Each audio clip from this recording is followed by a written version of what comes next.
Hey Spartanburgers fans, the Burgers are coming back here next week to Fifth Third Park for our big 6-game series against the Greenville Drive. Make sure to join us on Sunday, August 24th at 2 p.m. for our Salute to the Negro Leagues game, as Hub City and Greenville both don specialty jerseys representing former semi-pro teams, the Spartanburg Sluggers and the Greenville Black Spinners. To learn more about the Sluggers, let's go down the street to talk with Archie Means, a former player at his barber shop, and hear about his stories from baseball and beyond. Archie, you played for the Spartanburg Sluggers at the tail end of their run in the early 60s. What do you remember about your time with the baseball team? Well, mostly just moving around, traveling around from city to city, you know, and it was a lot of fun. Didn't make no money, but it was a lot of fun though. But I remember some of the better days with some of the guys that I knew then. They were older than me, like Butch Glenn, those guys, George Wanamaker, some of those guys like that. But I enjoyed being around those guys that are older than me. But I had a lot of fun. Did you have a favorite place that you traveled to go play with the Sluggers?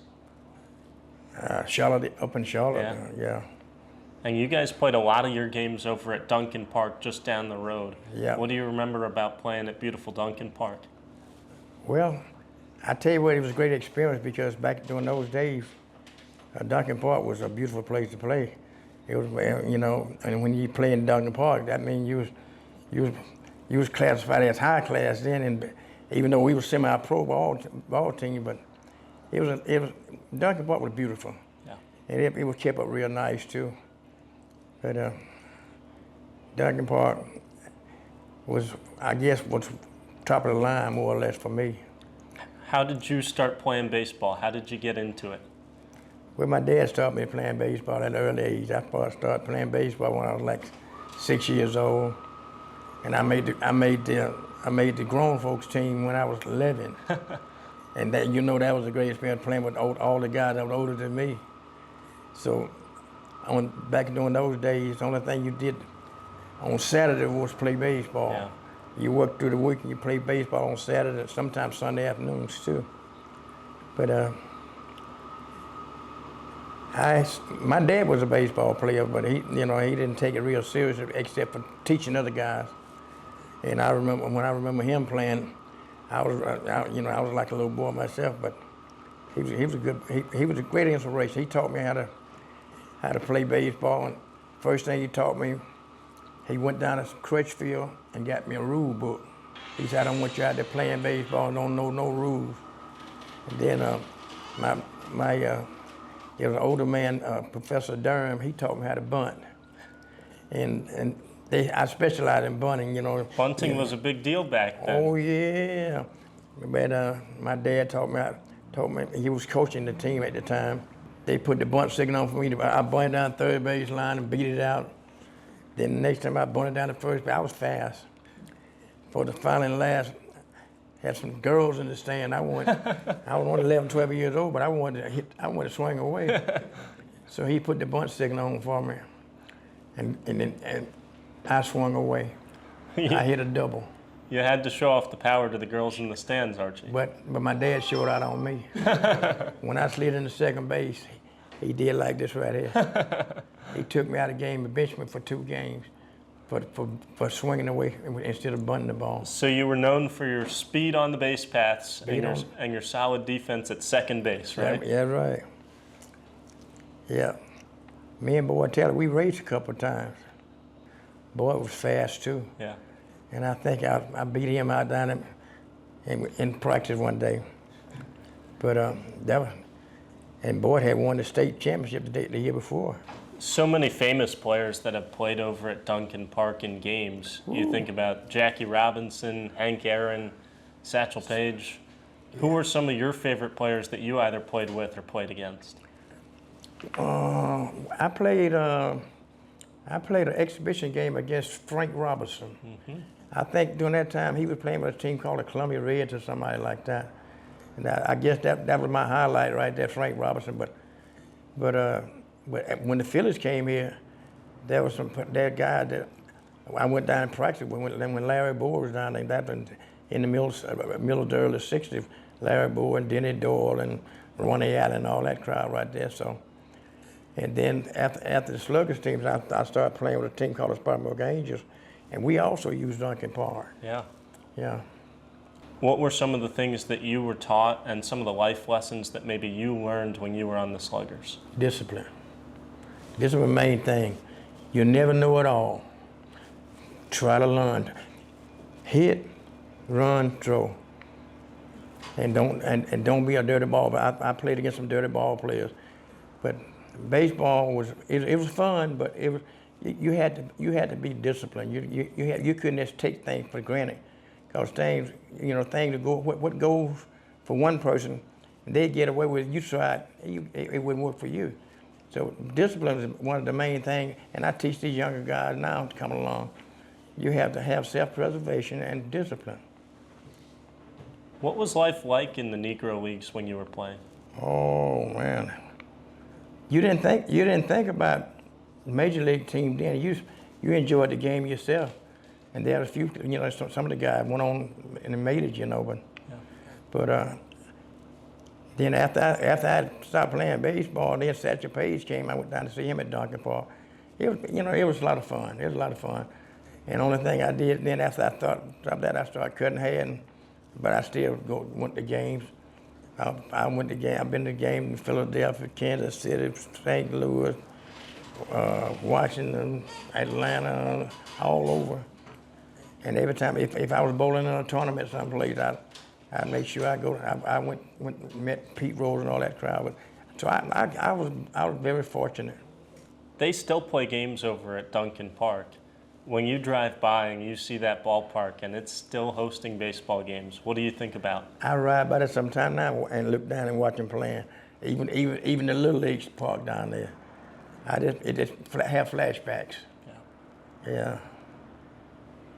But there was some guys that played down there. I think Ronnie or Donnie Sim, they played a little bit down in American Legion ball. But when I ride by the stadium now, look from the road, looked like the fielders kept it good. I couldn't see it inside the stands. Yeah. So, but when I first started going to a ball game down there, black people, the attendants, you had to sit in the left field bleacher side down there. You've seen so much baseball be played here in Spartanburg at so many different levels. What's it like for you now, having played, for 30 years yourself, to see minor league baseball come back to Spartanburg? Oh man, I was happy when I was real sad when the Phillies left, because a lot of those guys, when the Phillies came, I used to cut a lot of those guys' hair. But when they said the Spartanburgers, I didn't know they were going to be named Spartanburger though. But when they said they were going to have a minor league team and Texas we're going to have a franchise here, oh man, that was happy. And my whole family, most of my two boys, they've gone to the games down there too. But I think it did something for the city. It put a lift on the city. Yeah, and a lot of people that come in and out of here now, they'll go to a game over there. What has this city of Spartanburg meant to you? A lifetime. When we moved in the Spartanburg area, I was like 6 years old. And from that time, people, whenever I go somewhere, they say, "Where's your home?" I said, "Spartanburg," because I wasn't born here, but I came here when I was 6 years old. But I've been in this shop since 1983. I started off in 1958 on what they call Short Warford over there, which is now back where the bank is built, not that garage over there. Then I moved off when they renovated and tore that down, we moved up here on Liberty Street, which is across the street up there. We moved there in '75. And then there was two water tankers up there, and then they tore that down.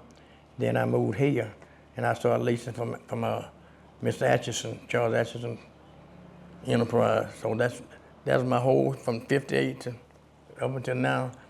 And people say, I've been retired, but I still work 4 or 5 hours a day. How did you get into this? My mother started me cutting hair. When I was playing ball, if I was at home doing nothing, she went down to Sears and Roebuck and got me a pair of clippers. Said, you're gonna do something. And she went and bought some clippers and stuff like that, and I started cutting little boys' hair in the neighborhood. And I started cutting hair in the neighborhood when I was like 13. Then I bought the shop out in 1970. And from the rest of it is history. What's your favorite part about this place? I enjoy people. Yeah. And I have so many people I have some people I've been cutting hair. I have one lady I've been cutting her hair since she was 16, and she's 78 or 79. So, you know, you meet so many people, and I cut so many different people. I enjoy people. I know I've cut Deacon John, Rosie Greer's hair when he came to, he come through every so often. He's a minister now. He come through up there, Northside Baptist Church. He come down here. I've cut so many pro athletes, football and baseball, and so therefore I've had great experience, and I was keeping picture photos, and it got messed up, but I still have some autographs from different people, you know. If you could cut one person's hair that you didn't get to cut, who would it be? Michael Jordan. Yeah. What would you ask him? Michael Jordan, well, he was my favorite basketball player, so I never did get to meet him. I met some players, but I didn't never did get to meet him. I met a lot of the guys, most of the boys from the Hornets. I used to go up there to those games, but Jordan, I just look at him as, you know, he and his dad has traveled with him, and I admired that whole family got up. It remind me of my dad. My dad just about went. Then when I started bowling, my dad, I look up there, and when I played bowling in the PBA at Pinewood, I looked in the stand back there. My dad was back there, so I admired Jordan and his dad. They had a close relationship there. You talk about your bowling career. Not only were you a star baseball player, you also can bowl, and you've hit that big number of 300 several times. Oh yeah. How did you start with bowling? Well, after baseball and softball, I helped integrate bowling alleys. It's just me and a guy named Dr. Douglas and Chip Walker and James Small.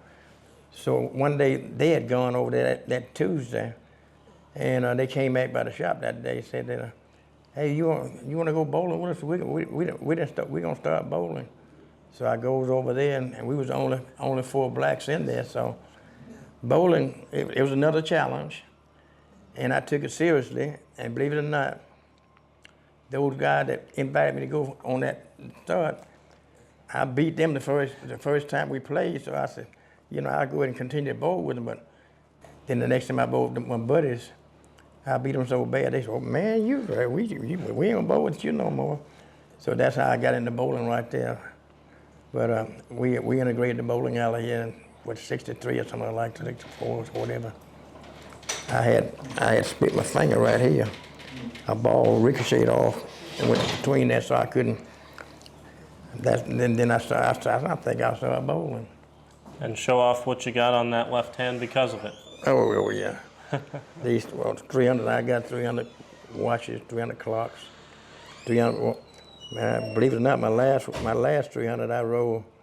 My wife said, "I need me a ring like that," so I had them size it in her size, and so she wears that ring.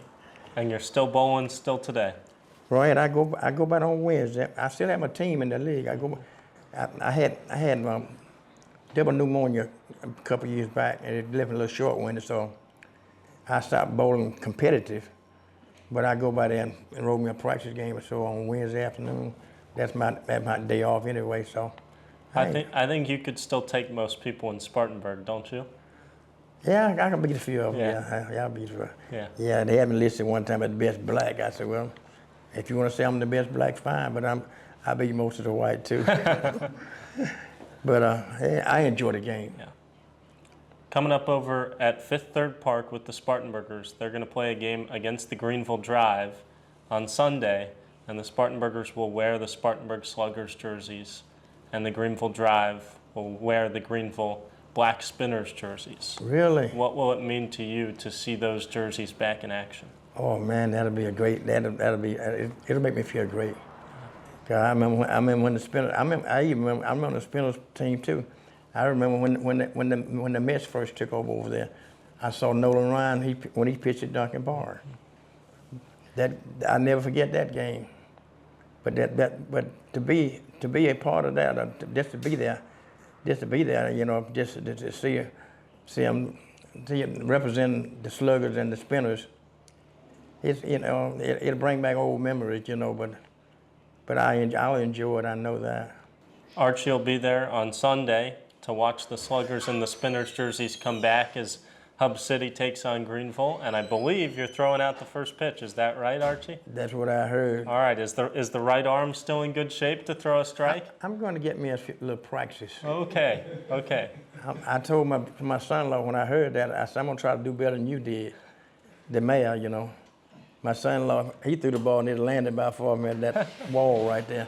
And he's only 50-something, so I'm going to try to show. I'm going to try to one-up him, Archie. I'm going to try to show him up a little bit. All right. I might do worse.